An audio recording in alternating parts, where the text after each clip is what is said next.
Урлуктан бир суткадан сәл көбүрөөк убакыт өткөндөн кийин Париж полициясы изилөөдү башлайды. Һәм картинаның жогалганы хакында мыңлаган көчө кагазларын басып чыгарады. Айны сол убакта Мона Лизаның хакыйкый атаклылыгы башланады.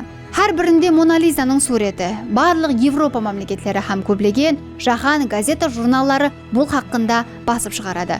Барлыгында Джаконданың, ягни Мона Лизаның сурети менен. Леонардо картинасын эч качан көрмеген һәм хатта эстпеген миллионлап адамлар енді Мона Лиза ким экенин һәм мунун кандай көрүнөтүгүн анык билип алды. Парижде һәм бүткүл Францияда кең көлөмлүү арнаулы операция өткөрүлдү. Полициячылар автомобилlerди, поезд һәм кетип бара турган кемелерди текшерип көрөдү. Көчөлөрдө колунда бир нерсе алып бара турган һәр бир адамды да текшереді.